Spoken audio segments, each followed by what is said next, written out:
What's up? What's the word? Yo, it's your boy Cody Mack here with another episode of What's the Word, and I'm here chilling in the studio with Saba. What's going on, guy? What's going on? I was about to call you Malik. You ain't know nothing about that, huh?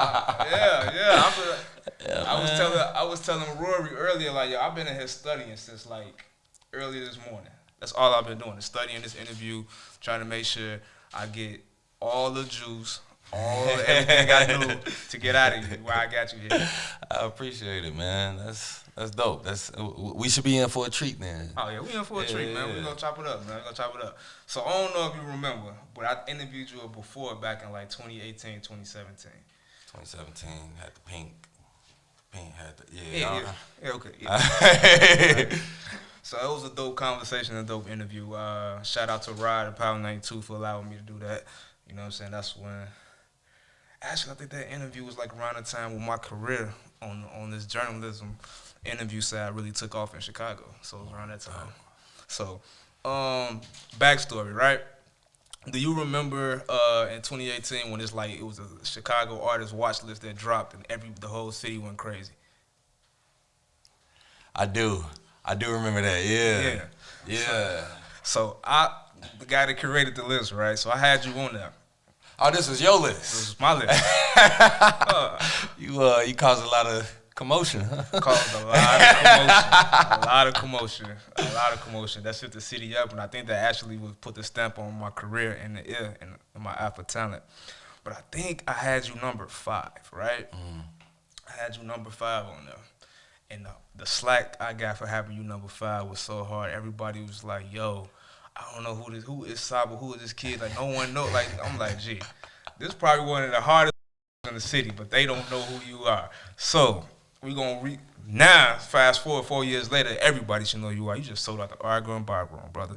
So, I'm doing a lot of talking because I'm a fan of your so I fuck with you, man. So, hell yeah. No, Saba, man, let these know who you are. Man, you doing it for me. You doing it for me. I'm number 5 on the list. That was 2018. Number 5 on the list. No, that's dope, man. That's good to hear, man. That's, a lot of times with situations like that, you put out your list. It's so subjective. Mm-hmm. People get so like hurt when they don't see things that they're familiar with. When your list look different than theirs, but really, is that not the whole point of the list, to put people on to, you know what I'm saying, what it is you believe in and what you support. So I don't know, when I think of, because I do remember saying, I think you had Femi on there too, didn't you? Yeah. I saw this shit before it blossomed. Yeah.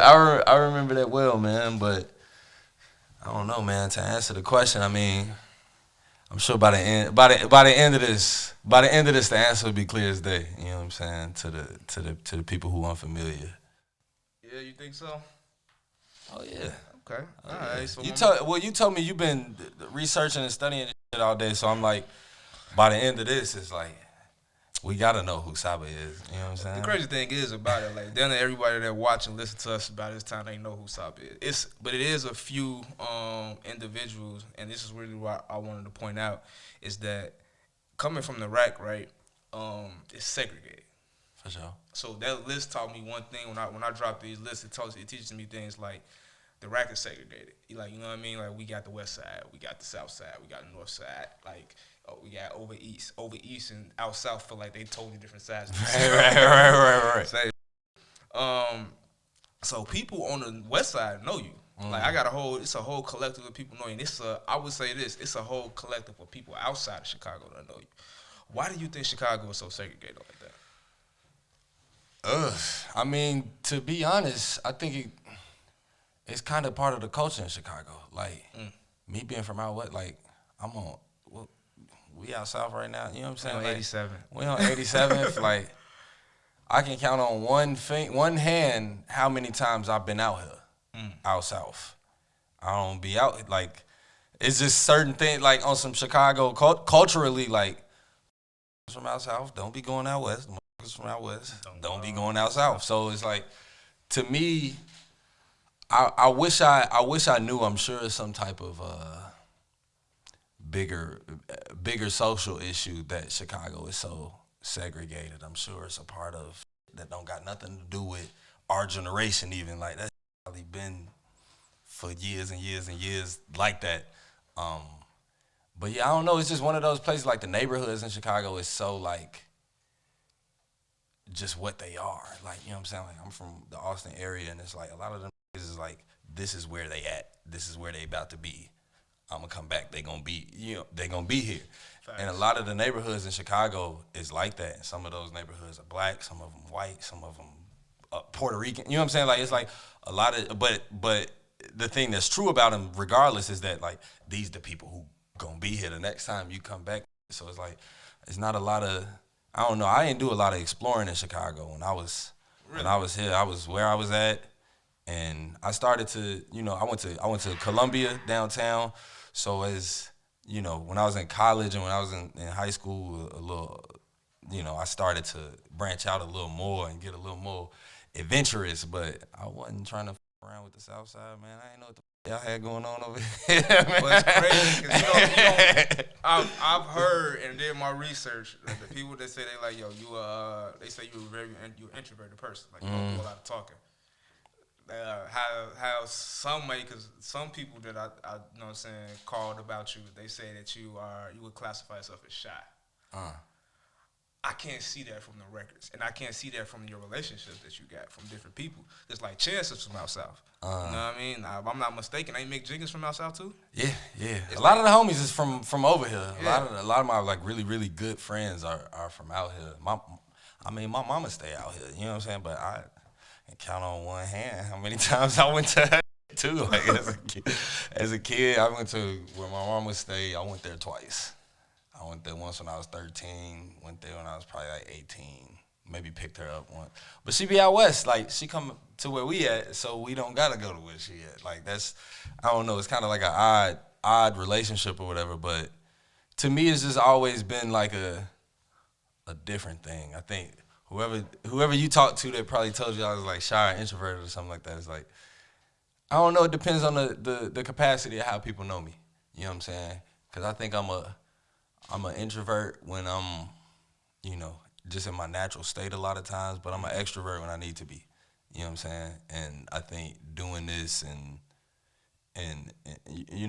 pursuing this career, it definitely forces you to be, like if you're an introvert, it forces you to be uncomfortable. It's like you're on stage in front of thousands of people. How you gonna be introverted at a time? You know what I'm saying? So to me, like doing this is what really, I don't know, it helped me develop like as a person more so than just as an artist. But I'm like, yeah, I'm good now. All that shy, all of that, like introverted, like I'm.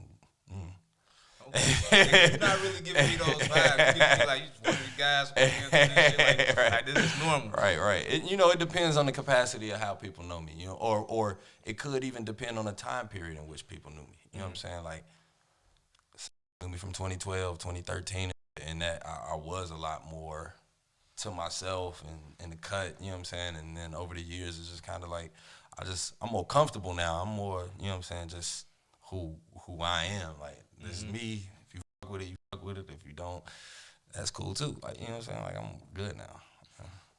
That's valid. I was going to say, so, because when my homie, because we went to the show, and my homie was like, yeah, I remember Saba when he was, I guess, he used to go to like a library, like a new media or something. For sure, media, yeah.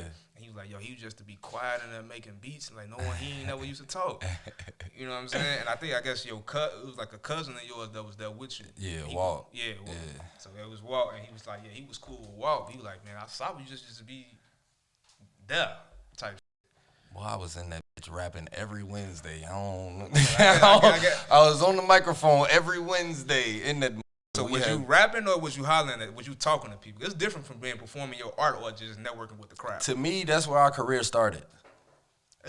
At the library. Like, I was probably 16, 17 years old, and that's when we started, like, we took this serious. It felt like we was headlining concerts. We was up there for 5 minutes just doing a song or a acapella or something, whatever we was doing. But the way, we had to get on that stage and really become comfortable doing that. That's really what the training ground for me was, like, to really break out all of that introverted, like, in the corner in the cut, because it was like I gotta I gotta look people in their eye and rap for them. Like, these are the same people that's here that I could just be talking to like normal. And I just recognized, like, the more that I did it, the more comfortable I got. But that was where, like, I feel like our first fans came from. Our first shows came from the first people who, when we was putting out music and was listening to it, they all came from that space. And this is before Brother Mike or after? This is Brother Mike. This is what he started and what he, that mentored everybody and gave us a platform at that level. You know what I'm saying? That was probably 2011, 2012, around then, Yeah, he used to teach at my grammar school when I was in elementary school, grammar school. You know what I mean? He used to teach that. That's dope. That's dope. Yes, I remember that from them days. So now, transitioning, I wanted to see, like, because we just talked about the diversity and just the segregation within the city. What are some steps that Saba taking right now to diversify his audience? I'm going to say that because you got in Chicago when it comes to, how can I say this? A black person from the south side and a black person from the west side is different. So how can you get that black south side audience? I mean, part of it to me is, it's authentic records where you could speak to, like, you know what I'm saying? Despite me not being from out south, I speak to the south side on every song. You know what I'm saying? Despite, somebody else not being from out west, I feel like you still speak to, because it's a general understanding that comes with being born and raised in Chicago that I think is across the board. You don't got to be black to even get it. Like, it's a general understanding. Like, we from here. Mm-hmm. And I think, to me, I don't know, like, I always had a diverse audience, and I think part of that is because I just make diverse music. Like, I got one song that sound like this. The next song might sound completely different. But to me, I think it's just part of like staying authentic. I think people don't give a fuck where you from, for real. People just want something that they ain't had. They want something. They want authenticity. You know what I'm saying? Like, I think a record like Survivor's Guilt, for instance, that to me is like, that's out west just as much as it's out south. You know what I'm saying? Like, so I think it's like just being aware and trying to do my part in just connecting the gaps, you know what I'm saying, where they lie, I guess what I also want to pick your brain on is, and I'm gonna try my best, people listening, is not cuss, because I'm trying to stop cussing. So should I not be cussing? Is this? No, you can do your thing. Oh, okay. But the people that edit it, they hate when I cuss. It's a lot of cuss words you gotta edit out. So Jahari, you're out south, right? Over east, same shit. So once y'all see that, I mean, I'm from the low end. I say the same thing. But all right, so you're from out this way. So by you from being out this way, this was his first time hearing your album. So I played the album for him. We listened to the whole album front to back a few times, and he like, man, it's hard. Like, I'm rocking with it. I like this song. What's the name of this song? I want to add this song. So you got the music and you got the catalog, right? But my question to you is, do you feel like by you not being with like a major label, the marketing to reach to like the urban, quote unquote, urban area is like, it's harder? Like, because if people hear you, they gonna get you, but it's like not being able to have that push to get to the urban areas. You think that's an issue? I wouldn't call it an issue. I would say that it's something that you cross that bridge when you get there. Part of what being independent. And it's not even necessarily limited to be independent, because you could be signed and still have to go through the same steps, but it's like goal lines, you know what I'm saying? Like, we started comfort zone, then we do bucket list, then we do care for me, then we do few good things. And every project is like it's a new goal with it. It's a new audience, and it's like the audiences have been doubling every time. So it's really dope to know that, but to see how this one has been performing, we've been tapping into radio out here and doing all of that type of shit. It's shit that we never thought about really, because we just been on the internet with it. You know what I'm saying? Like, we got a lot of fans online, but when it comes to radio, those are completely different people. You know what I'm saying? Like, so for us, it's been like just doing what we can, and then once we get to that level, hey, now we do that. You know what I'm saying? Now we do that, and we keep trying to double what we did last time, or trying to quadruple it, whatever the fuck. You know what I'm saying? But just trying to get to bigger and wider audiences. But to me, I'm not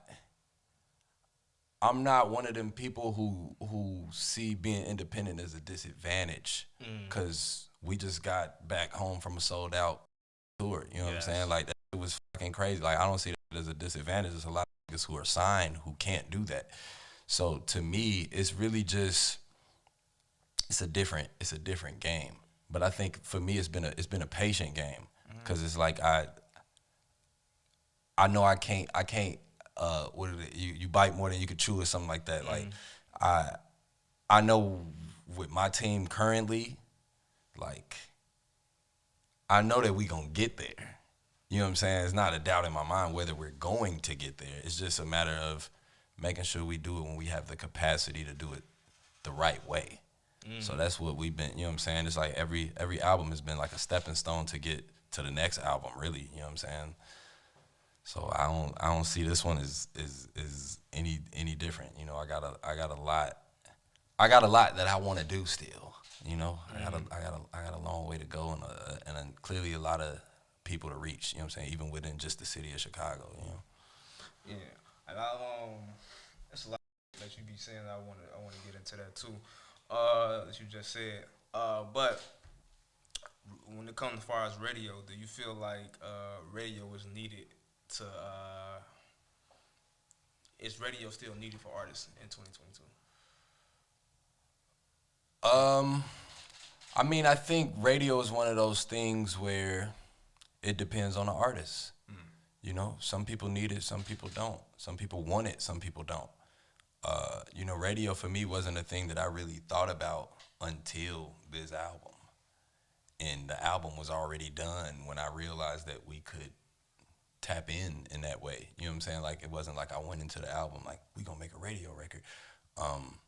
But some people approach albums like that, and it's just different marketing, different audiences. There's a lot of different ways to get it. Like, I think, you know, our understand, especially being in Chicago, I think our understanding of what it takes to get it when we was growing up, it was centered around things like the radio. It was centered around TV and all of this stuff. And now it's like, it's a lot of different tools and avenues and ways, you know what I'm saying? Like, you don't gotta be as in front of people now. Like, now you could be more in front of people if you know, some people on internet every day just in front of you, and that's how they get their streams. Some people drop every 5 years, and that's how they get you know what I'm saying? It's a lot of different ways, like, where I don't think it's as black and white as just like, do artists need the radio? Like, cause some of them do. Are the artists putting out hit records? Cause that's where they go. They go right to the radio. Are the artists just doing they like Spotify, Apple shit? Cause that's what they, you know what I'm saying? But I don't see one as being more valuable or less valuable than the other. I think it's all just depends on the artist, what they want to do. You know what I'm saying? I never really hear. It's interesting you said that, because I rarely hear artists say like, "Yo, I'm trying to take this project this direction." Like how you was like, "Yo, I thought about radio while making this project." You know? Yeah. Often I hear a lot of people say like, "Yo," they get a cliche answer like, "Yo, I just made the music and let the music speak for itself and all that." But I think it's dope that you actually went in there to try to like, "Yo, let me see if I can." No. I'm saying I didn't. I'm saying I didn't do that on this record. Okay. Yeah. I'm saying I didn't do that on this record. You know what? It was crazy. Is I felt like. So then that mean through this whole project, then you just had a mixture of emotions, because I feel like the Care For Me album was like once like I could tell what you was going through, and I want to get into that as well. But with this album, it seems like you were, I won't say all over the place, but you just express yourself in different ways. So like the Survivor's Guilt and the I can't think of the record. My stuff too. If I had $1, I felt like those are like radio songs. I mean, they playing Survivor's Guilt on the radio out here, which is really, really dope. But I think it's introductory. You know what I'm saying? Where now going forward, I got a little more knowledge about because I don't know about how the radio work. You know what I'm saying? We've been independent this whole time. We haven't used the radio, but some people play what they like. We got people like Hot Rod out there. You know what I'm saying? Some of the Vocalo people, like people who play just Chicago artists and shit. But just knowing or learning about radio and learning, like it's cool. It's gonna be like a new challenge whenever I get to the point where I'm like, I want to make some with that intention. You know what I'm saying? Like it's just, I don't know, just learning and before I go there to answer the Care for Me was made in like a few months. That was maybe a 3-month process. This album is made over the span of 4 years. So it's a lot more to say. It's a lot more types of songs. It's a lot more emotions with it and everything like that, especially because of the 4 years that it was. Like, half was before the pandemic, half is right during the midst of the pandemic. So it's just a lot of, I think, topics. Whereas Care for Me, I'm kind of just dealing with grief. And when you're grieving, it's like you start thinking about all type of other, like, man, like I'm sad. This is the reason I'm sad. This is the reason I'm sad. This is the reason, like, it's just a lot of shit going on. So Care for Me kind of is like it's like just pour that out. Whereas this album, there are those moments on it, but I didn't want this album to feel anything like that one. You know what I'm saying? Like, I wanted it to feel different. I wanted it to feel like 4 years have passed. You know what I'm saying? No, I definitely get it. I definitely get it. So I wanna tap into the Care for Me album, right? So that's crazy that you made. I would consider as a culture classic in 3 months. So imagine they would give you 4 years to make that joint. But you made that album because of your late cousin John Wall, right? Right. I'm grieving over that. How do you deal with grief? I don't know. Same way as everybody else. You don't know. We just kind of wake up the next day, and then you wake up a lot of more days later, and then you hope for the best. Some days you feel it. Some days you don't think about it. Some days it's, it does. Like, I think grief, how we talk about it is like grief is a thing to deal with. It's not something that you deal with. You just live with grief. Like, you know what I'm saying? Like, it's like I got the memory and the experience of having known and lived through those years and did that. And it's like, that's not something that I think goes away. Like, I don't feel like, it could be 20 years, I'm going to still be grieving that experience. You know what I'm saying? So to me, I try to not look at it as a thing that even really needs to be dealt with. Like, I'm happy that I feel it. You know what I'm saying? That might sound weird, but it's like I don't want to be numb to it. I don't want to be numb to it. Like, you know what I'm saying? I lost people that I love just being out here. You know what I'm saying? I lost people that I love, and I never want to get to the point where I'm desensitized to it, or where I am forgetting parts of our relationship, or I'm, forgetting memories and things like that in order to just exist. Because, sometimes grief is like that, where it's like, I got to wake up the next day. I got to keep going. And that's really what I feel like, some of this album even is talking about. This is like it's what happens next. You know what I'm saying? Like, we still got all of this life to live, hopefully, God willing. And there's so much, but it's like, we just gonna live with them with us forever. That's really all we can do. Shit, I don't know shit about how to deal with fucking grief. I'm in therapy and shit. We talk about it sometimes, but it's like, it's not really like a deal with, you know what I'm saying? It's like, some days we just talk about it. I like that answer because, a lot of times people say, like, yo, you got to get past it, or you got to get over certain things, and no one ever really just sympathy or empathize with you, like, yo, like, this is not something I'm gonna ever get over. Yeah, like, yeah, you don't get over it. Like, especially like, how a lot of people that I know in Chicago that lost people that they love, is violent. It's violent. It's cut short. So you don't really get over that. Some people, like, I got, like, my grandfather passed away a few years ago. And not to say I got over it, because I still grieve and I still think about my grandfather all the time, but it's a little easier to accept death of an elder. You know what I'm saying? It's like, as to be expected. But you know what I'm saying? We talking about 22, 23-year-olds like that, people that we thought we was going to grow old with. You know what I'm saying? That becomes harder to just, you know, like, I don't know. It's just weird, man. It's a weird feeling. You know what I'm saying? We lost Walt and Squeak. You know what I'm saying? Two of the pivot guys. So it's weird, man. Even like getting off this tour, tour is weird, man. It's 2 spots missing. You know what I'm saying? It's strange. You know, being deep, being out, and you still feel that presence not there. You know what I'm saying? So it's not something that we ever, we live through the grief every day. You know what I'm saying? Every day on that tour, when, you know, Squeak was the DJ for Pivot. You know what I'm saying? The Pivot got Damn, who was, he DJ for me, but Damn is DJing for them.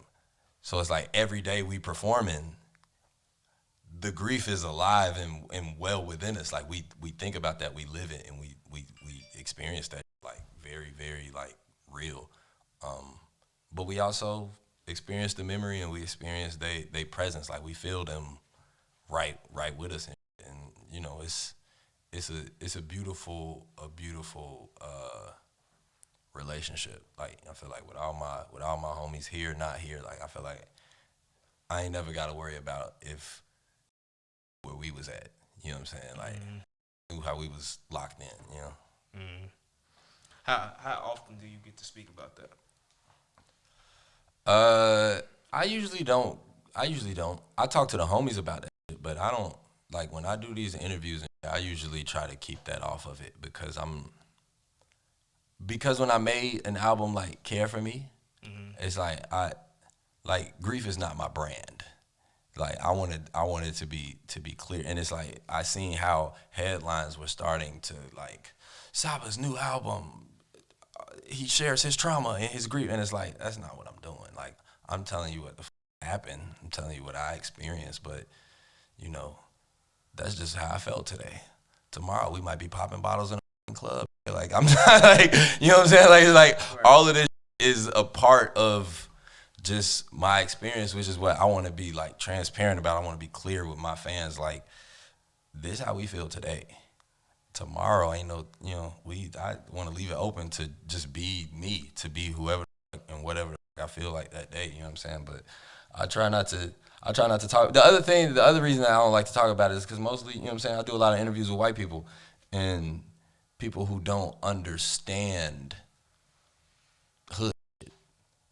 You know, it's harder to talk about it when it's it's unfathomable. It's I don't understand how this can happen, and it's you got to talk to people who speak that language, who, you know, because then you could go in depth. Then you could talk about, oh yeah, well, you woke up the next day, and then you know, you could still, and then you woke up the next day and you was a little less up. But you know what I'm saying? Then you could talk to people who experienced that. You could talk to people who understand that. But to me, I don't really like to go in depth in that. Even just outside of all of that, it's just hella sad. You know what I'm saying? Ain't nobody trying to, I really don't be trying to, you know, put that out there. But it always finds its way to the music. So I always end up having to talk about it in some capacity. You know what I'm saying? But I try to be strategic about when I discuss grief in these types of settings. You know what I'm saying? No, that's valid. That's valid. I think even though just how you express that, you don't even know how that just helped somebody listening or somebody watching. You don't understand. Jahari can contest to this. That just helped me, because as we grieving, I just lost my little brother last year to gun violence last summer. Sheesh, I'm so sorry, bro. Condolences. Mama bear has to protect her cubs. Your whole process was the way you think, and I think that was just dope how you just explained that, because it's hard to talking to people about this, but it's a lot of brothers, sisters that's going through this right now. Yeah, and it's just day by day. You know, some days you crying in your bathroom, and the next day you, I don't know, doing some normal shit. Right, popping bottles in the fucking club, like, you know what I'm saying? Like, you know, it's day by day. As with everything, you know what I'm saying? It's day by day, man. Yeah. I think artists don't realize, one thing artists, I don't know if you realize it, but you have fans that look up to you, right? All ages, because when I went to your show was all ages of Argonne, right? So by you being able to just say how you deal with it, you know what I mean? Because they might be like, damn, if Saba can be sad one day and go pop bottles the next day, maybe I don't need to take my life or do suicide. I don't need to go to the stream because I feel this emotion right now. You know what I mean? So I think that's just dope that you just sharing your truth. Yeah. That's one thing that I would say about the Care For Me album. Like, people really connected with that on like a emotional level in a way that it just feels really unique, like, to have that in my catalog, especially like this early in my career, to have something like that where it's like people like, you know, I get that at every show, just people coming up to me with the Care For Me vinyl. Yo, this saved my life. Yo, this saved my life. Yo, this saved my life. And that's like it's an overwhelming thing to hear as an artist. Like, what do I do with the information? You know what I'm saying? Like, I don't know what to do. Like, I guess I feel good about that. Like, but it's strange. It's a strange relationship because it's like, you know, that's not what the intention was. The intention was to just say my side of it, tell what, you know, what I felt and shit. And it's really dope that people connect with the music in that capacity, but it's like super overwhelming. Like, I can only imagine. Man. I don't think I've made it to your level of success in my field yet, but even just locally out now, I be getting the same thing. Artists stopping me, people like, yo, I follow your blog, I follow this, check this out, and you know what I mean. So I can understand that. But like I said, you got a God-given gift, bro. Like, that's you know what I mean. I'm a spiritual person, so God gave you this platform, and you're using it right. For real, if people connected with it, because we all know a bunch of rappers, singers that no one listen to nothing. No, that's facts. That's facts. So that's a blessing right there. So, we gonna go back to damn, I don't even know how to transition from this, man. You just gave me with a stump. But I'm gonna say this: shout out to them too, the rappers and singers. Ain't nobody listening to they. Keep going, cause God, how we said. You know, you go to sleep today, the next day could be the day. You know what I'm saying? It could be the day. Like, there's a point where nobody's listening to my shit. There's a point where nobody's listening to your shit. There's a point where nobody's listening to, you know. And that sometimes be the hard part as an artist, to jump in knowing that you might be making something dope and nobody's going to listen to it. But that's also something that it's not really going to ever go away. Because even when you're getting 1 million plays, you're going to be like, why am I not getting 100 million plays? When you're getting 100 million plays, you got niggas getting billions. Why am I not? So it's always gonna be a level of like, there's always more to do, more to go, you know, more to gain, you know. That's right. So you just spoke on like the stresses of the artist, you know, because like being an artist outside of the people coming up to you, just expressing how they feel about your music. What are some other struggles that you have as an artist? Struggles that you have as an artist. Well, I'm not gonna say struggles, obstacles. It's like when you like, I ain't expected to be like this. What's something that I didn't expect? Clearances.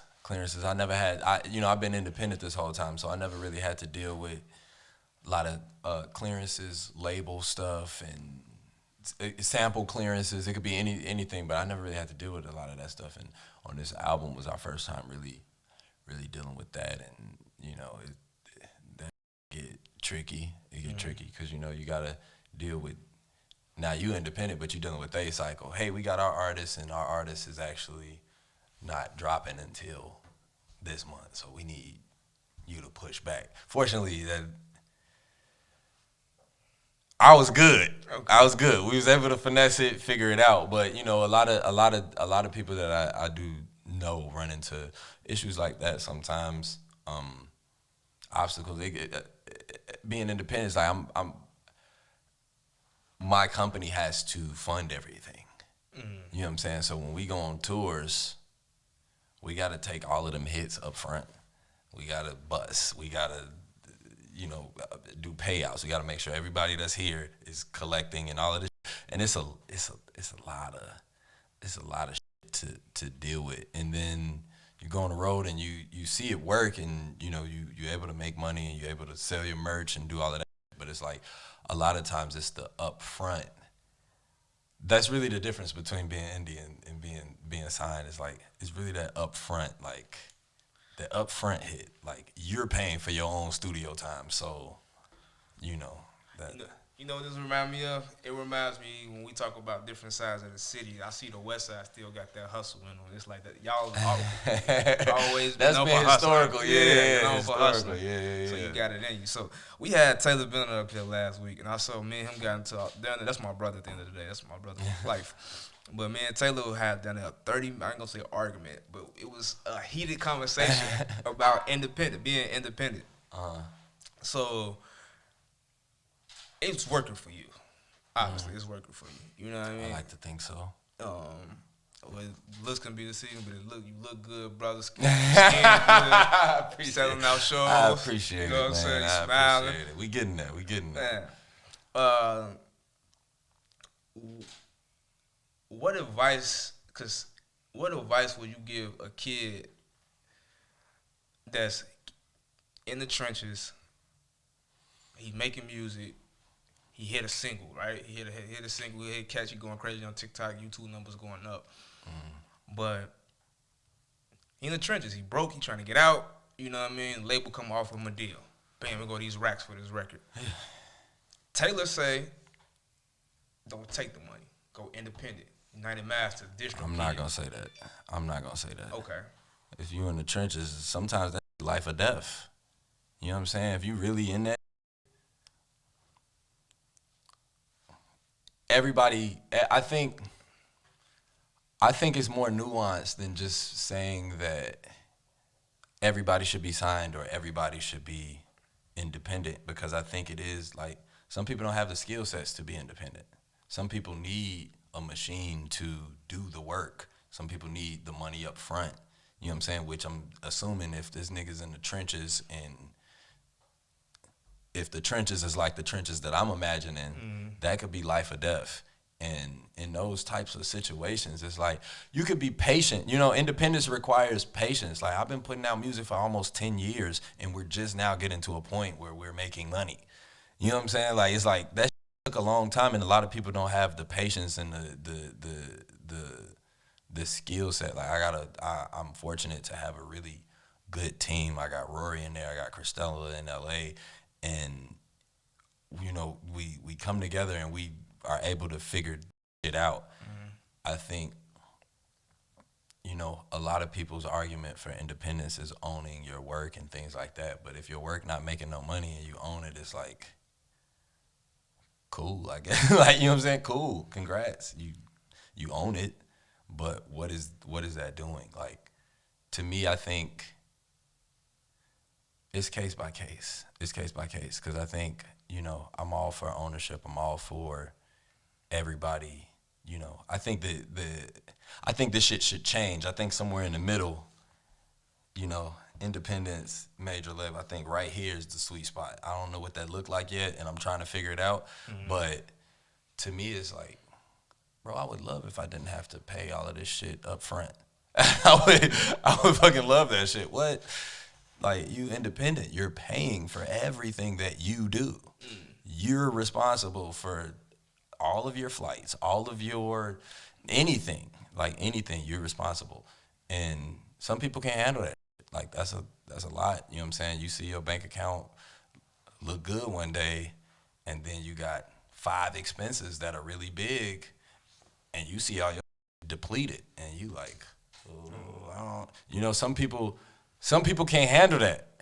Some people are like, oh no, it's over. This is it. I'm done now. But I think being independent, you see that all the time. That ain't to you. Like, that's like, oh yeah, no, we about to do this run. We about to get that back and then some. You know what I'm saying? But it's like, it's really like you gotta. Being independent, I think it's a risk that a lot of people aren't willing to take.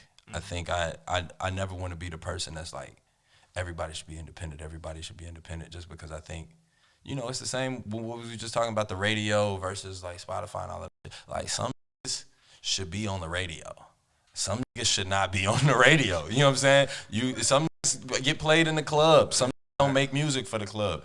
And I think, you know, when I think of major labels and independence, I think pretty similarly. I think really the major label structure, I think, is something that, you know, we always hear about and that needs to change and everything like that. So I think if you want to, you know, that's a different conversation. But just in terms of like, back to the example of the kid in the trenches, I think, you know, it's gonna ultimately be up to them what they want to do. And if they want to stay independent, they can still get it. They can still get to it. But they got to be willing to put in them hours and that work and that real time. They got to be patient with it and persistent and consistent to really get to where they need to get. Because, you know, the first check is always, you know, that the label gonna offer you. It's always like, I could take this now and just have this, or I can wait a few months and I could, you know, get more leverage or put out a hot single or something like that, and then they might give me more. But that'll be a ongoing conversation that you having with yourself the whole time. Like, you know what I'm saying? Like, that'll never, if you're not signed, like, you always gonna be thinking that. But to me, I'm just like, hey, you know, at the end of the day, a lot of the people who signed those first deals, they did that to get out of a situation. You know, a lot of times it's like, it's almost like out of necessity. Like, I don't have, I need to eat tomorrow. Now I'm locked into this shit. And then some are able to finesse that. That's just the first contract. Some are able to do that, whatever, 2 album, 3 album, 4 album, knock it out, be a free agent, sign, get bread. You know, like, help their families do all of that. I don't know. I'm like, if you helping your family, if you're doing what you got to do, it don't, you know, major, indie, you know, distribution deal, whatever you got. It's like, congrats. Keep doing you. You know what I'm saying? I'm with whatever. Hey, so what you say? Make that first 10 bands and get rich. Like, so I always want to get that 10,000, to get them a couple thousand, to get out the hood.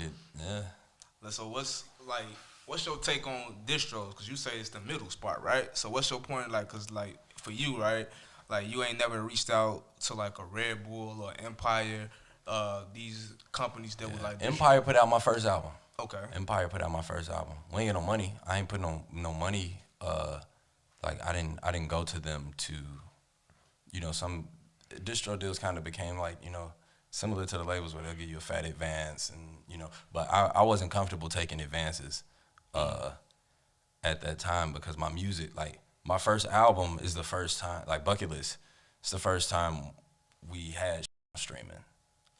Comfort Zone and all that was just mixed. So I was making money for shows, but I wasn't actually making money for the music. Right. So to me, it didn't make sense to try to go get a bunch of money for the music because I hadn't done it yet. It just felt like, I don't know, like, you know, crazy numbers. And like, I haven't seen my music earn that, so I don't want to take that from somebody and be in debt to somebody. That's been my mindset. And then over the years, you're able to see your music start to earn and things like that.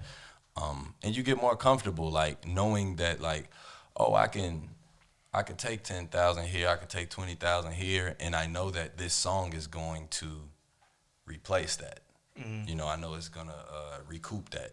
But you gotta, you know, every artist gotta kind of decide what those numbers look like for themselves, and they gotta use research and be smart about it, and make it make sense. Which to us, I wrote an essay on this once upon a time. It's on the internet somewhere, but I went into just real transparent detail. I'm like, hey, I got $4,000 to do this. I got $10,000 to do this, and it's all listed almost step by step with what we did to get there. You know. Make sure y'all go check out that audience on that article. But we, as you know, like I know, most of our people don't even like reading. Right. But you know, that's true. But a lot of people are also the people who gonna care about this part of it. Mm-hmm. Them the people who gonna read that.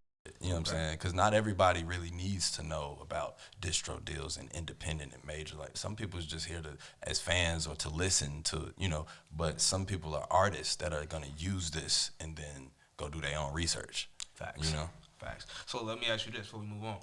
So with that first deal that you just had them distributed, did you recoup? I didn't take money. I'm just so when I say recoup, like once everything was all said and done, the money that you made from it, did it? You know what I'm saying? Did you make the money that I make from it is mine because I didn't take their money in the right? first I'm saying place. though, but did you like? What my question is that the money that they probably was offering, did you make more than that by not? Did you make that in some? I'm pretty sure I don't even know what they offered. Like you got to understand, at that time I didn't have no music on streaming, so it's not like was coming to me with fat checks like, hey, we want, you know. So I'm sure the answer is yes. I mean, like one of those records went gold. Like yeah. yeah. So you know what I'm saying? yeah. So I'm sure, whatever, But yeah. So by your parents and pretty much your whole family being in the music industry, that's how kind of where you got most of your knowledge from.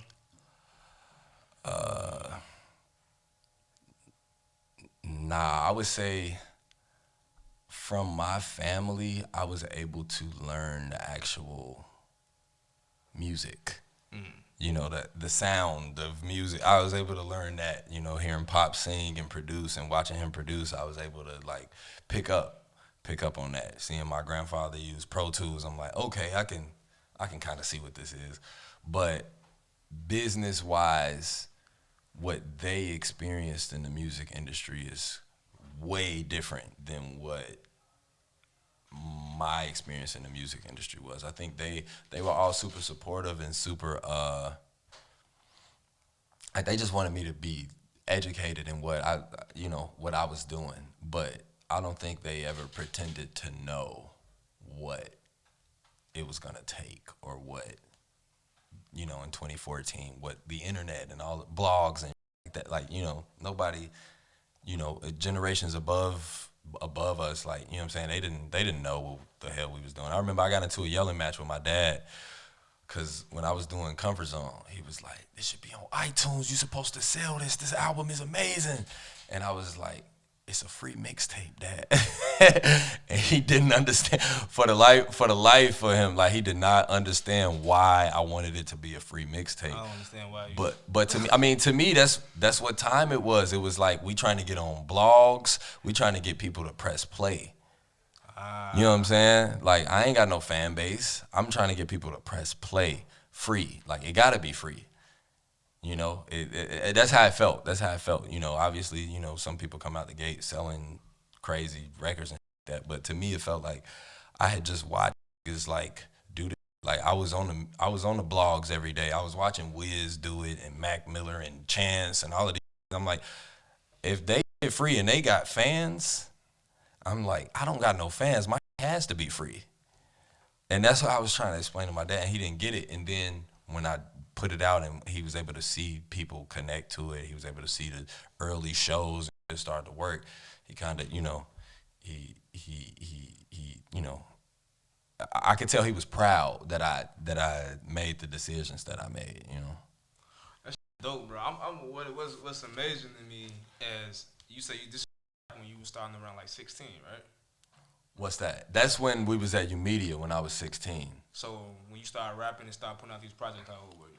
Comfort Zone came out, I think I was 19. Still young. I was 19, yeah. Yeah, to be moving like that, to be thinking like that, like, who taught you that? What book did you read? Like, what movie did you watch? I mean, I don't know that it wasn't from a book, it wasn't from a movie, it was from being a fan of hip hop, I feel like in the culture that I was a part of. Like, you know what I'm saying? We was downtown every day. We was watching Get It. We was watching, the blogs every day. We was watching these niggas do the shit that we're trying to do. So to us, it's like, we was watching, we was watching all of the GB shit when that shit was happening. We was in our basement like, oh, we need a cameraman. You know what I'm saying? We was watching Chance when Chance was doing the 10-day and all of that. We like, oh, we need to be doing mixtapes and we need to be doing it. Like, you know what I'm saying? Like, it's like you catch on when you listen to people talk. You listen, you pick up on what feels like the look. You know what I'm saying? Like, because early on, it's like, all we was trying to do at a point was make Fake Sure Drive. Shout out to Drew. You know what I'm saying? That's all we was like. Hey, we gotta, you know, Ruby Hornet, Fake Short Drive, like all of those. Like that was the original. Like, hey, we got to get to this point, and from this point, we need two dope boys. We need the fader. We need all of it. You know what I'm saying? Like it's like, but that was like it was just like a checklist. Like we was just going through it. Me, Walt, Joe, Mello, like all of the pivot guys. Like we was all like just like trying to figure out how to plant those seeds. But we was able to see like. We was also really confident. Let me throw that at. Like I felt as though like I'm like the only reason they not with us is because they haven't heard it. I'm like if I can get them to hear it, they gonna fuck with it. But we gotta just figure out how to get them to hear it. So we was trying to figure out all types of ways. I took from Ruby Hornet, DJ RTC, he taught a class at Columbia. I'm like, I'm about to take his class. And I just sat in front of him every day, like just trying to plug shit. I'm like, hey, this is a show that I just played. Like when it's an internet business class. I'm like, this is the show that I just played over this weekend. And then I'm showing him a clip of like the performance. As you can see, it went very well because I'm good. And like, you know what I'm saying? Like I ended up getting them, Ruby Hornet, to premiere some of the music that I was putting out at that time. So that was really dope. Fake Sure, one of my homies, Big Wiz, he used to work with my uncle back in the day. So Wiz like my uncle. He used to come to my house and we would just make music. But he was just trusting me when I was a 16, 17-year-old to produce a bunch of his music. That was my first time getting on Fake Sure, was just as a producer. And they did a little Fake Sure Drive beats. They used to have that. And they did a section on me on that. But I don't know. To me, it was just always like plotting one step of the way. It's like, you know, and it's still that, you know what I'm saying? Because now it's just thinking of different things and bigger things now. But it's the same. It's always a way. Like, let's just figure it out. You know what I'm saying? So I wouldn't say it's a book. I wouldn't say it's a, you know, it's no super knowledge that came from the beyond. It's just like watching other people do and picking up on things that feel intuitive to you, things that feel like they make sense. You know, a lot of it is all relationships. Mm-hmm. It's like, hey, you know what I'm saying? I don't know. So much of it is just, what's good, bro? You know, so much of this is just that. That's it. And at the end of the day, I feel like we good people. I feel like we with people with us. So I'm like, all we got to do is be in a room with the right people. You know what I'm saying? Like, So what was your you know how Kanye ain't doing a Genius doc when he had the moment when he's playing the music and he felt like people weren't messing with it. What was your moment like that? Like, damn, y'all not really messing with my music. My moment like that, I don't know, man. I feel like all artists, you got so many of them, man. That shit happens nonstop, man. It happens nonstop. I think, you know what? A moment like that. It was some internet shit, but I remember they did a artist to watch. I think it was Red Eye. Red Eye did an article, and it was like, I don't remember who else was on it. I don't remember who else was on it, but I know I was on it. And I know this was right after Acid Rap came out. And somebody commented and called me Chance's weed roller. I'm like, they was like, there's no way that Chance's weed roller is about to do it. You know what I'm saying? Do some. And I wish I could find that comment, because that's like, I'm not that petty of a, but that's something that I would be petty about. Like, what was that? What was that? But it's cool. To me, it's like you gotta take those hits. You know what I'm saying? Especially on the internet. The internet is like a different thing. Like, at least with the Kanye, it's like, if you're gonna disrespect me, you gotta do that in my face. The internet is like anybody could say anything, and it's like you hiding behind a anime, you know, whatever. He called you the weed roller. At that time, like, I didn't even know them like that. Like, I'm like, I don't even like. I ended up on the Acid Rap purely by happenstance, man. We knew each other in passing, just from being at the library, and I feel like it was a mutual respect. But he came to me like, hey, I want you on my album. It wasn't no like funny, wasn't no like no crazy shit. And to me, that was like a hard, I don't know. That was just an interesting time, because it was before Comfort Zone had come out. So only knew me from that. And it was just an awkward time in my career, I feel like, where I'm like, just like, yeah, like, you know what I'm saying? That's a sign. I think that's crazy because some of my favorite Chance records features you on it. Yeah, that's dope. That's dope. That's good to hear, man. Chance was working with Chance. Like, that's one of the things that it really did change my career. You know what I'm saying? Doing that early on, doing the acid rap, doing the what else did we do? We did surf, we did acid rap, we did the coloring book. Like, but it's like those Chance records were really big for me, man. They were really, really big because it was the first time that a lot of people saw my name. Outside of ever listening to the music, like, you know, I don't think it was the immediate, like, sometimes I think a lot of artists think, like, you on a track with a big artist, you're a big artist now. And it's not it's not that at all, but I just got to see people see my name. Okay. And sometimes that's enough. Sometimes that's enough because, you know, when they see your name and you were the artist that they like, when it's your turn to drop, they might be that much more curious to press play on it. And I felt like that's what happened with me being on Acid Rap. But I was searching my name on Twitter. I was searching Chance, Saba, everybody something. I would search that every day, and I would just go favorite everything that everybody said, good, bad, negative, positive, it didn't matter. I would go favorite it so people knew that this was my Twitter. I'm like, they said Saba, so let me go like it. And I was just trying to get some followers. I had like 2,000 followers or something. I was like, hey, y'all see me. Just making sure you can see me. Like, bro, how your brain works in this, you hit, like, your brain just is crazy. Like, it's in you. Like, yo, it's no doubt that you're not going to get to where you want to go. Cause I think that's how you feel like, yo, I can do it. I appreciate that. It's possible. It's right there. All you need is a solution. You need an answer. Like, I'm just trying to figure it out. I'm like, what do we want to do? Like, all right, how do we break that into steps? How do we compartmentalize and, like, you know, one day at a time get towards that goal? But I don't really see no goal as being too big to attain or anything like that. I don't know. Part of that is, I think, my upbringing, like talking to my father and like that when I was a kid. He was always one of them people who was like, nah, you can do anything. Like, and I just grew up actually believing that. That's dope. Need black fathers is right. A need. So when we gonna get your brother Joe to drop some music? When we left for tour, Joe was sending me a song every day. Joe is working.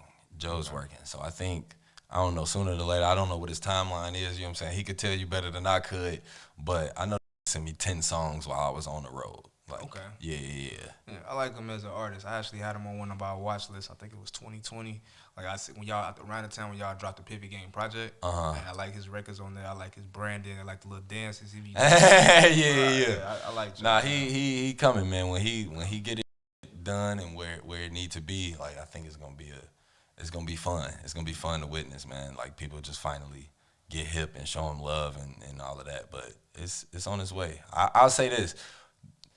He sent me 10 songs. The first song that he sent me, the very first one, so probably a month ago, he sent me a song, and I was like, this is the best song you've ever made. Really? You know what I'm saying? Like, it was easily, like, by far, like, this is it. This is it. So he's in a wave. He's in a pocket right now that's like, I don't know. It's just going to be next level, I feel like, when he finally ready to start rolling it out. That's dope. Y'all growing up, better being your older brother, have y'all have any, like, sibling rivalry on the music side? Not like for fake. I'm talking about for fake. Not like not really, because I think what we do is so, like, what makes me dope and what makes him dope is almost like the opposite. You know what I'm saying? Like, it's like the way he uses his wittiness and his cleverness and his, like, those, like, questionable bars, like he just is so unique in a way that, you know, I might be worrying about a flow or something and he thinking of a punchline. You know what I'm saying? Like, but our brains just as people, we've always been, despite that being my older brother, we've always been individuals. We've always been very different. You know, we go outside, niggas don't know we even related. You know what I'm saying? We got the same mama, same daddy. You know what I'm saying? Raised in the same house, but sometimes you can't even tell. But I would say having him as my older brother, more than a sibling rivalry, what it did, like he's like a super inspiring to me because he's just himself. I ain't never met another that reminded me of Joe. Like it's just like he's just like himself, and he always was himself the whole time. So to me, on some little bro, that was inspiring to me because I'm like this nigga was out west, same, you know what I'm saying, same block and bumping Nelly Furtado, like, you know what I'm saying, bumping Fergie, you know what I'm saying, bumping a lot of shit that you wouldn't think that is who was out west was listening to, but he was like, that was hella inspiring to me because it's just that much more confirmation. Hey, just be yourself. Just do, be you. And I was able to see, like, bro, like, when I used to run sessions. I used to do engineer work for hella just people out west, you know what I'm saying, a bunch of hood in my house on any given random Wednesday. They 8 deep recording some trap, and Joe just there. And these would be obsessed with Joe. It was like the funniest shit, but they never met a nigga like Joe. And we in the same neighborhood as these, but they never met a nigga like Joe. And to me, that was just the most inspiring, like, watching that, like, he himself, like, I gotta be myself. That's more so what I would say I got from having Joe as my sibling. And then, we have our moments where, you know what I'm saying, like on the pivot, me and him was trying to go at it. Okay. Like, you know what I'm saying? We was trying to go at it. From that.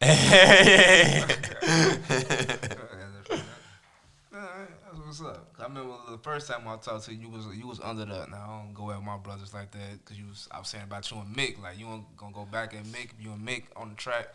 You like, nah, Mick do him, I do me. Mick, yeah. Me and Mick we got a few where it's like it's up for debate who took it. But I think Mick is one of those people where, like, I know he gon' like, this is Mick. Like, I know he gonna do the I know he's gonna rap very well. So it's like working with him. It's like certain people, it's like you know what they gonna do already. So you gotta just try to match that or like do something greater. But you can't, nobody wants to be the worst verse on a song. So did you take that same mentality down there to the A when you went down there to the for the Dreamville sessions? Oh, for sure. For sure. The Dreamville sessions was like, to me, I didn't really know what was gonna come from it. You know what I'm saying? I was just happy to be invited. You know what I'm saying? Hey, Cole just walked in, told me he fucked with my music. That's really dope. Like, that's cool. The first song we did when I was down there was Sacrifices. That was the first thing. Like, I got off the plane, went there, and we recorded that. And I don't know. Cole came in. It was just us three on it. It was Earth. It was Olu from Earth Gang, Smee, and me on it. Cole came in and you could tell he was instantly like vibing with it, fucking with it, like on some like, no, I'm about to get on this. I'm like, oh, Cole about to get on this. And then he had a separate studio that he was recording in from where we was at. So I'm like, oh, we'll never hear this song. Like, the second he took the files to that studio, I'm like, there's no way this song is ever coming out. So it was really dope. Like, I was actually surprised, like, to see like that. And that's another thing that just went gold. Like, shout out to Dreamville and Cole and all of them. That was just such a dope experience. That's where I met, like, prior to being down there for that, most of my relationships were all people from Chicago because I hadn't really gone and traveled and done a bunch of shit like that just yet, really. Like, so a lot of the rappers that I knew was all from the crib. So when I was down there, it's 100 rappers and people everywhere. So I'm just meeting, networking, shaking hands, and being like right in front of people, and that was a really cool experience. I think I ended up doing 14, 15 songs down there for 3-4 days or something like that, and it was really dope. 2 of them came out. I don't know if any of them will. And I don't know if we'll ever see the rest of them. I don't even know where they at, like who has them from those Atlanta sessions, but Still dope. Sacrifices was the one that needed to come out, so I'm just glad that one came out. You know what I'm saying? That's amazing, guys. Yeah, a lot of music that was recorded down there, your stuff came out. Now, all them artists down there, what is like probably your most memorable or craziest story that you got from them sessions? so many personalities in 3 days? Uh, hmm. It's it's a lot. It's a lot of off air that I feel like Gotcha. we could get into, but I'll say we was in the studio. I don't remember what song we was making, but I know I was in there. Smee was in there. I think Monty was in there. Probably Kenny Beats. It was like a bunch of people in this room, and we was working, and we was so locked in that we didn't recognize that Ludacris was just right there. Like he just was in our room, like vibing, listening to the music. So we stopped and we like, oh, it's Ludacris. Like what? So we trying to show him love, and he kind of like catch on. He like, hey, I see y'all brothers working, y'all doing y'all thing. So I'm gonna move around. Like I'm gonna let y'all, you know, do it. But bro, everybody was up there, bro. Random. We was working on some songs, bro, and we looked behind us, and Chris Bosh is just in the studio. And it's a small room. The room is smaller than this room. Like it's a small room. Like it's not a big room. 6'10" as Chris Bosh is sitting right behind us, and we like, damn, this. I think it was Monty. Monty gonna walk up to him. Hey, you look like Chris Bosh, folks. Like, your ass look like, and it's just like hella. It's just hella funny, like that. You know, it's such a blur almost. Like, you know, those days went by so fast, and there's so many people. George Hill was giving niggas donuts. It's just random. But it was dope, man. It was a pleasure to be down there, and I was able to meet a lot of people, and it was cool, and a lot of like legends was down there, like Cole, obviously. We ran into No ID down there, and we ran into a lot like Ludacris. You know what I'm saying? I don't know. It was just a really, really one of a kind experience. I've seen a lot of people like since then try to kind of take that formula and emulate it, and it's, you know, I don't know. It's like it's cool. It was like the golden ticket. You know what I'm saying? The Willy Wonka. Like, they really did that shit, and then they made an album out of it, and it was really dope to be a part of that shit. No, it was dope to see y'all doing that. Before you just name drop No ID. Before I get into the No ID, I want to get to having a collective of artists record together, right? So, in a perfect world, in my creative brain, I would love to get all the guys from the rack, all the guys from the Shy that make music new and old, and do something like that, like a 3-day camp. And of course, we probably couldn't do it in Chicago because of all the ops stuff. Yeah. Right. But even the people that got beef, like you can't even bring your entourage with you. Like certain people, you got to come by yourself, and you got to come by yourself, and we got to do a 3-day camp, and we all just gonna make music together. Right. Do you ever see something like that can happen? Give us a little EP or something. Have Ye produce it. Give us a little 7-song EP. The 7-song Ye joint. Yeah. I think regardless of if something like that were to ever happen, there would be a lot of people that ended up not on it that were supposed to be on it. You know what I'm saying? Like, I don't think there'll ever be one where it's everybody. You know what I'm saying? Like, you're going to look at the track list and be like, damn, they should have had this legend, you know what I'm saying? Like, I just think based on, like, how, I don't know, it's like even doing that, like, outside of one city, like doing the Dreamville, still, like, you look at that track list and there's so many people who were down there. It's hundreds of artists who were down there, and there's so many people who didn't make the album.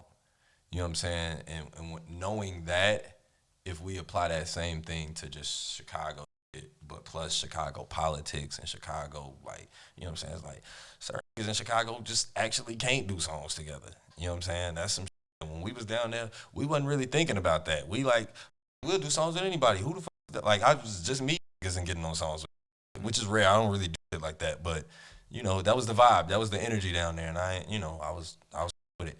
But on some Chicago, that's a tougher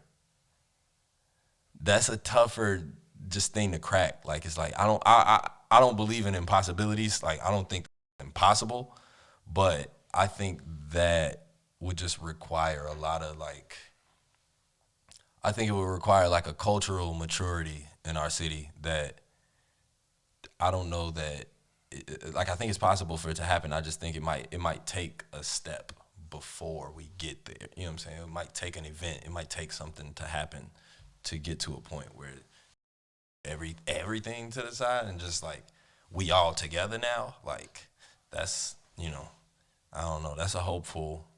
That's a hopeful future. But I think it's it can be possible. We getting there. Anything is possible. I know you mentioned in the interview that you record a majority of your music outside of Chicago, based off perspective. So what do you feel?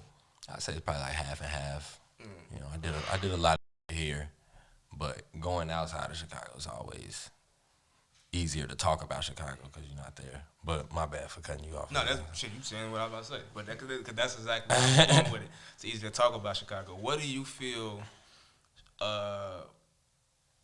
What do you feel can be done to help change the national perspective of the city?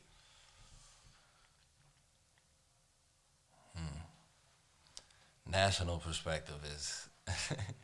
We got the governor of Texas talking about gun. How we always a scapegoat when it comes to guns. Yeah, I think that's reputation, and changing a reputation is a challenging task because what makes it a reputation is that it's what you're known for. It doesn't necessarily have to be true to be what you're known for, but once you're known for something, it's like. That's what you're known for until you're known for a new thing. So I don't know. I think it could take the right shift in politics out here. It could take the right shift in artistry. Like the right artist can come out and like just show Chicago in a different light. But I think more than anything, like it's not that I think. Like, how people talk about Chicago nationally, I don't necessarily consider it to be inaccurate. I just think it's only half of the truth. You know what I'm saying? I think there's a lot more to Chicago. Like, one of the things when I was working on A Few Good Things short film, the director that I was working with, C.T. Robert, is from the DMV area. So he's not from Chicago, but I was talking to him about how I wanted to film Chicago and how I wanted to capture it. And one of the things I was like, hey, I want to make sure that we have a lot of trees and a lot of nature and like that because outside of Chicago don't really realize that Chicago got trees. I'm like it's like funny, like O Block and downtown. Like it's like really crazy, but it's like to me that's a thing that's like it's strange that we don't just see pictures of like Chicago, like with what Chicago actually look like. You know what I'm saying? It's versions. It's like it's still Chicago. That's true, but this is also true. And I think it's gonna take somebody or some group or some moment where we get to see this is true, but this is also true. You know what I'm saying? And for it to be like the complete version of Chicago, like how we know it, like. It is all of it. It is like, what I'm saying? It did lose people. Niggas do get shot. Niggas do all this wild shit like this. That's the city of Chicago. But also, we was in a fucking library. You know what I'm saying? Niggas be gardening. Niggas be planting.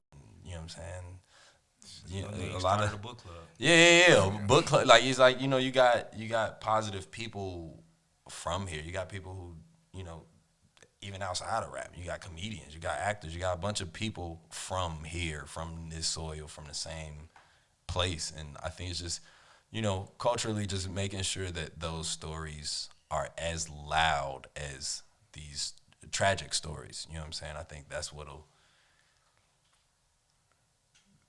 kind of could be the catalyst for that shift, you know what I'm saying, for people to start nationally viewing Chicago differently. I think you're on the good way, man. And even with media, like artists with your caliber, Taylor Bennett's caliber, actually setting up a chance to rap your interview next month. Like artists of y'all caliber doing press with Chicago press, because I feel like we're the culture. We know what goes on here, but there's no one in the mainstream media speaking for us. Right. So I feel like by y'all coming back and y'all doing all this press and shining the light on what we got going on here, I think they can help with that reputation as well. Definitely. We got to do a reputation about the West Side though, because people think about the West Side as bop music. So how do we change that reputation? What artists from the West Side that you feel like are like your top 5 right now, up and coming, that got it on lock, that people need to be listening to? That's a tough one, but I could give you 5. I think I'll say.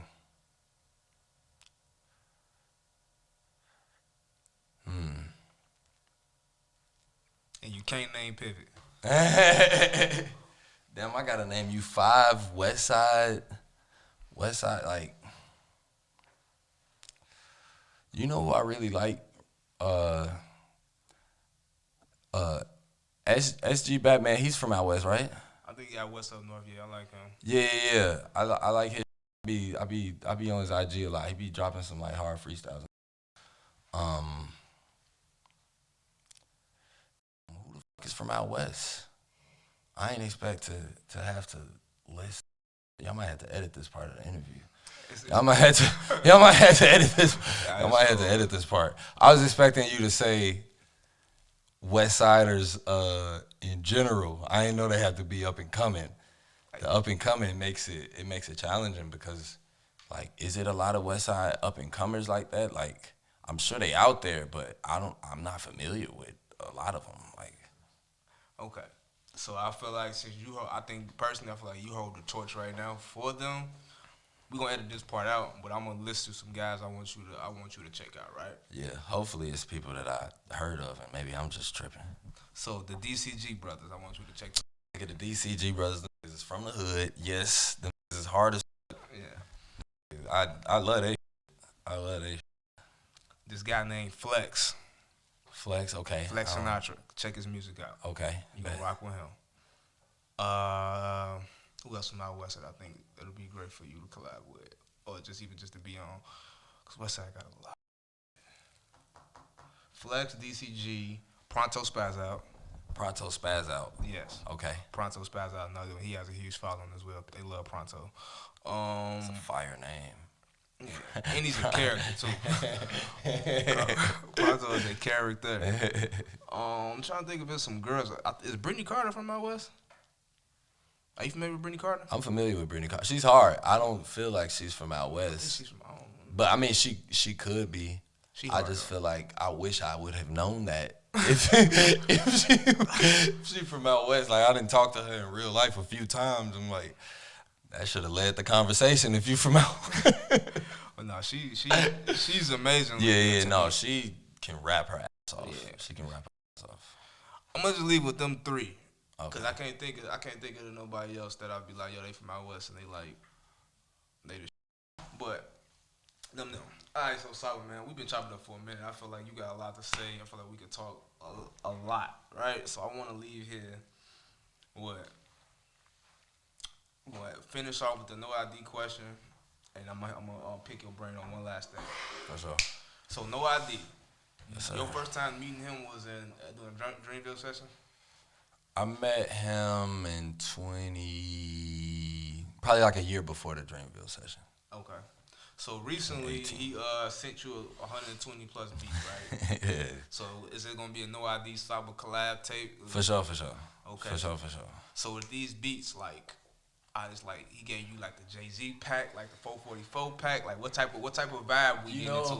What's crazy is he was, he one of them people that, he'll call me, for instance. I'll hear some music playing in the background. What's that? What you working on? And that's beat number 70 this week.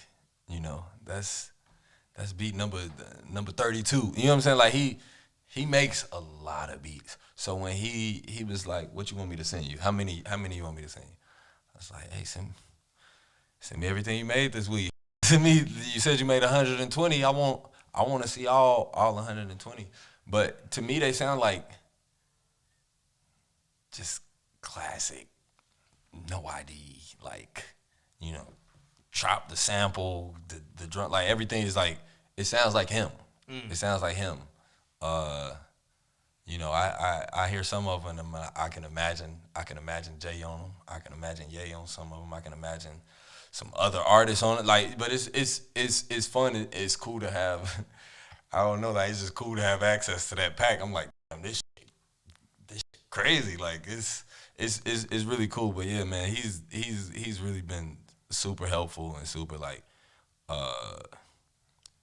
I don't know, just put a lot into perspective for me in terms of like what's next. You know what I'm saying? It's like it's been really, really tight to kind of lock in with him and just work nonstop, you know? I did. So far we had 12 songs together for whatever this upcoming thing is gonna be, you know? Okay.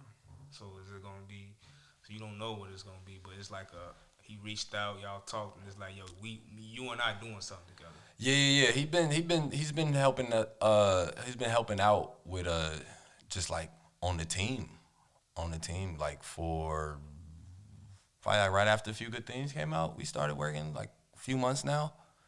Few months, and it's been really, really dope and really, really helpful, like having somebody who's done it, you know, because me and my team, like me, Rory, Christella, like that's like the core of my team, me and my two managers, and you know, we came in young and